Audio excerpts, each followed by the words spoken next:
In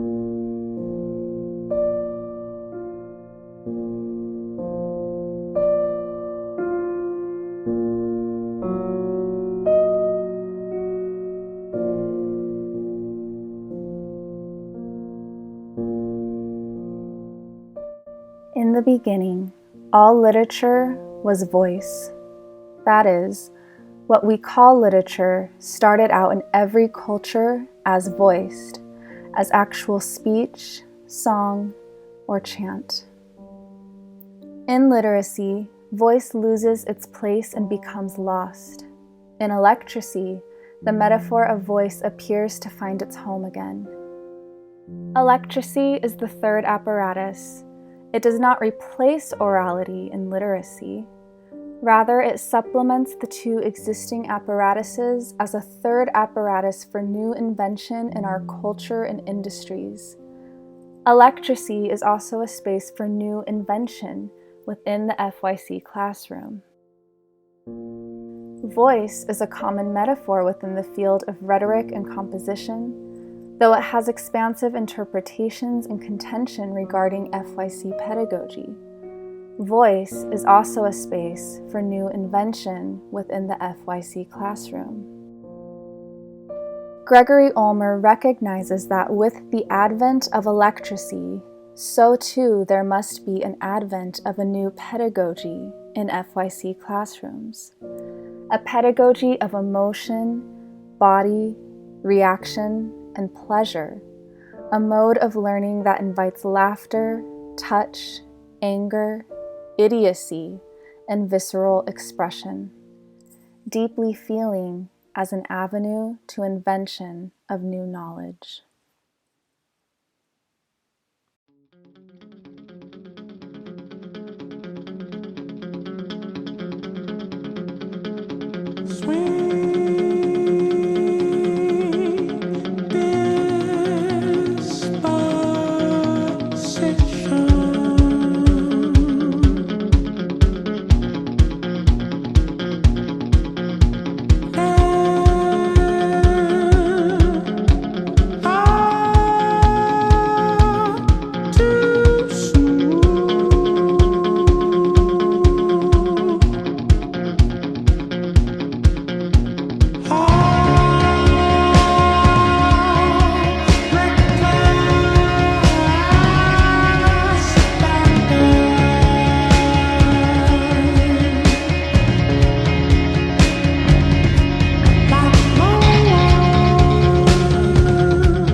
In Roland Barthes's book, Camera Lucida, he investigates the evanescent and intuitive nature of photography. Within this journey, Barthes stumbles upon a sensation of punctum, the element which rises from the scene, shoots out of it like an arrow, and pierces the viewer. Punctum interrupts the subject of the photograph through detail which creates a unique and intimate relationship between the photograph and the viewer. Punctum is an ineffable feeling. It cannot be put into words. Rather, it is felt deeply and viscerally with the body.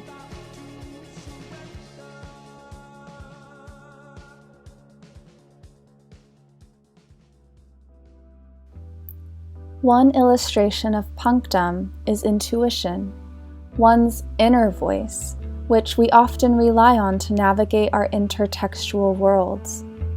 Educator Peter Elbow often refers to a writer's inner voice when addressing pedagogical approaches within an FYC classroom.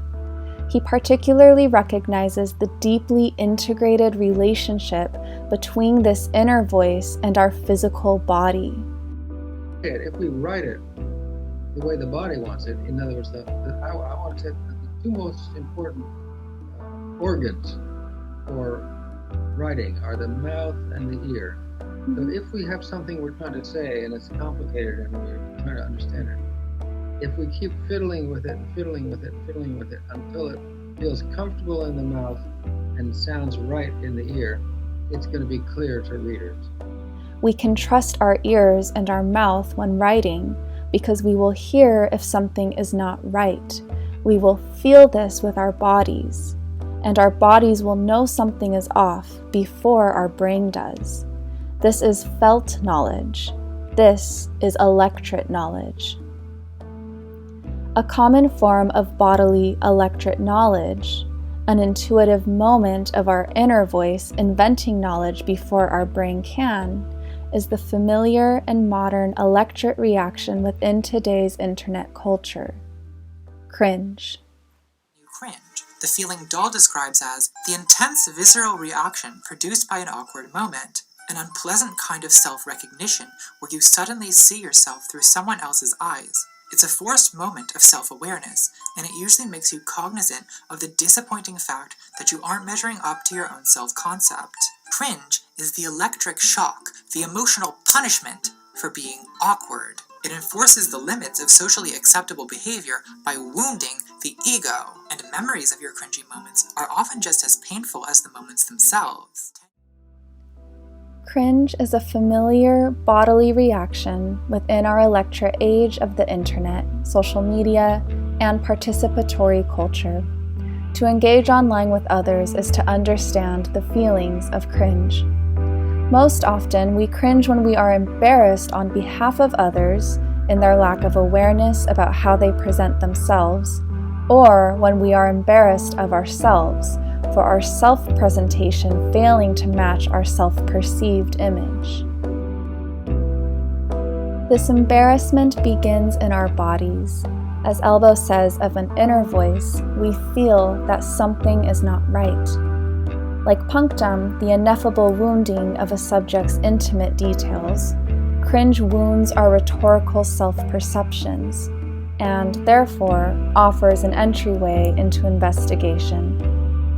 In Bruce Ballinger and Kelly Meyer's essay, The Emotional Work of Revision, the authors interview a graduate student who describes using cringe as a lighthouse for self-revision, a guiding light for where they've gone wrong in their writing.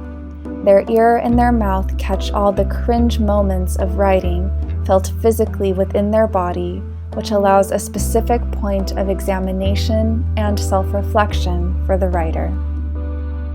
With cringe, we can investigate rhetorical moments of media and public figures, those within our own participatory communities, and the self or our inner voice within writing. All of this allows us to use a familiar and accessible emotional response, cringe, to access significant moments of learning and refinement within rhetoric and composition. Cringe begins with the body, an intuitive knowledge that then guides us towards logical reasoning and investigation to create a synthesis and networked knowledge based on both intuition and analysis, a supplementation of electracy and literacy. In striving towards a new electrate pedagogy, we can guide our students in accessing cringe in rhetorically appropriate situations, rhetorical analysis, self-revision, argumentation, by uncovering moments of visceral emotional reaction in connection to moments of clarity and critical thinking about the subject at hand, a synthesis of logic and punctum, literacy and electracy.